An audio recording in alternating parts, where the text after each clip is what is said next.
اس کو ایک صحابیہ کے ساتھ مشابہت دے دی تو کیا اس میں فرق پڑا ہے؟ اس میں کوئی فرق پڑا؟ کہاں سے توہین ہو گئی؟ مجھے تو نہیں سمجھ آئی کہ کہاں سے توہین ہوئی ہے، کیسی توہین ہے؟ ہر بات آپ توہین کی طرف لے جاتے ہیں، جو تاریخ میں بیان کیا جائے شائستہ انداز میں اس کو بھی آپ توہین میں لے جاتے ہیں، جو مسئلہ بیان کیا جائے اس کو توہین میں لے جاتے ہیں۔ بھائی میرے ایسا نہیں ہوتا، یہ تاریخی حقائق ہے کہ اگر کسی کتاب سے کسی حوالے سے کوئی بات کر رہا ہے، سب کو یہ بات پتا ہے، سنی شیعہ کتب میں درج ہے کہ جو وہاں جب وہ مسلمان نہیں تھی اس وقت وہ جنگ کے اندر جو حضرت حمزہ کے ساتھ انہوں نے کیا کیا تھا، جو حضور کے چچا تھے تو کس طرح سے وہ پیش آئی تھی اور کس طرح سے انہوں نے حضور کے چچا کا کلیجہ چبایا تھا۔ اور کہیں آپ کے کتب میں یہ بات مل جائے گی، میں نے اپنے اساتذہ سے سنی ہے یہ بات، حضور نے فرمایا تھا کہ آپ میرے سامنے نہ آیا کریں کیونکہ جب آپ سامنے آتے ہیں تو مجھے اپنے چچا حمزہ یاد آ جاتے ہیں۔ تو اس لیے مسلمان یہ تو رسول اللہ کی رحمت ہے اور وہ رحمت اللہ علیہ ہے کہ جس نے کلمہ پڑھ لیا ہے مسلمان ہو گیا ہے تو اس کے بعد جو ہے وہ غیر اعمال اس کا جیسے اعمال ہوں گے اپنے اعمال سے بخشا جائے گا نا۔ ظاہر ہے کہ اس دور کے اندر جتنے بھی لوگ موجود تھے جنہوں نے دیکھا ہے جیسے ان کا کردار ہوگا جیسے ان کے اعمال ہوں گے اسی حساب سے ان کو بدلہ دیا جائے گا۔ اللہ کا قانون سب کے لیے برابر ہے، اللہ کا قانون انبیاء کے لیے بھی اور عام بندے کے لیے بھی ایک جیسا ہے، معصومین کے لیے بھی اور بندوں کے لیے بھی اللہ کا قانون تو سب کے لیے برابر ہے نا بھائی۔ خدا کے قانون میں کوئی وہ نہیں ہے دیا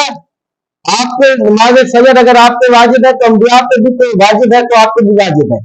باقی تمام ائمہ پہ نماز فجر واجب ہے تو آپ پہ بھی واجب ہے، بلکہ آپ کے ساتھ تو پھر بھی ایک تھوڑی سی رعایت کی گئی ہے کہ نماز تہجد جو ہے آپ کو واجب نہیں قرار دے دی گئی، انبیاء پہ تو نماز تہجد بھی واجب تھی میرے بھائی۔ اس لیے اللہ کا قانون جو ہے وہ سارا اس حوالے سے برابر ہے کہ جو جتنا نیک ہوگا صالح ہوگا اچھا ہوگا بہترین ہوگا اور تاریخ نے اسے بہترین الفاظ سے یاد کیا ہوگا، سچا ہوگا، بعد از رسول اہل بیت کا حقدار ہوگا، مولا علی کے ساتھ ہوگا، حسن مجتبی کا ساتھ ہوگا، حسین مظلوم کربلا کا ساتھ ہوگا، ان ہستیوں کو ماننے والا ہوگا، جناب فاطمہ زہرا سلام اللہ علیہا کا چاہنے والا ہوگا ہے جی، ان کے در پہ جھکنے والا ہوگا اور اپنا تمام امور جتنے بھی ہیں وہ بالکل شریعت کے مطابق کرنے والا ہوگا تو وہ جنت کا حقدار ہوگا۔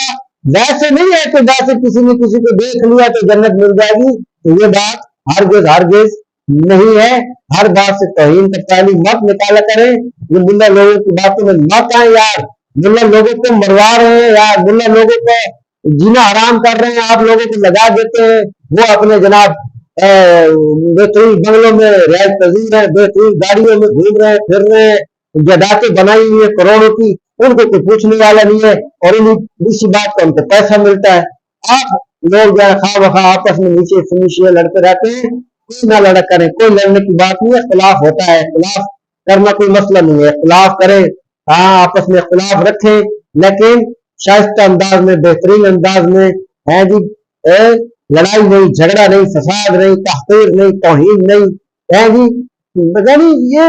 ہر بات میں توہین کا تعلق مت نکالا کریں۔ تاریخی حقائق کو شائستہ انداز میں بیان کرنا یہ توہین نہیں ہوتا،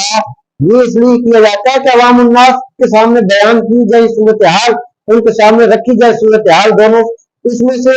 تحقیق کا موقع ملتا ہے لوگوں کو کہ میں کس طرح کھڑا ہوں، کس طرح کھڑا ہونا چاہیے مجھے، بس اتنی سی بات ہے۔ خداوند متعال ہم سب کو صحیح معنوں میں حضرت ابو طالب کو سمجھنے کی توفیق نصیب فرمائے، حضرت ابو طالب کے ایمان پہ شک نہ کریں، حضرت ابو طالب کے ایمان پہ شک کرنا خود ایسا، میں تو دعا کرتا ہوں کہ اللہ جیسے کافر ابو طالب تھے ویسا کافر مجھے بنا دے، اور جیسے وہ مسلمان تھے جن کو وہ مسلمان مانتے ویسا مسلمان ان کو بنا دے۔ ایسی باتیں کر رہے ہیں، کیسے الفاظ نکال رہے ہیں، نہ سوچتے ہیں نہ سمجھتے ہیں۔ یہ جاننے میں سب سے زیادہ جو تعداد ہوگی نا وہ زبان والوں کی ہوگی، گندی زبان والوں کی، غلاظت جو بکتے ہیں، نجاست جو بکتے ہیں، جو ایسی گفتگو کرتے ہیں کہ جس میں تہمت ہے، الزامات ہیں، لڑانا ہے، جھگڑانا ہے، فساد کرنا ہے، تحقیق کرنی ہے، اس قسم کی چیزوں سے باز آئیں۔ البتہ تاریخی حقائق ضرور بیان کریں،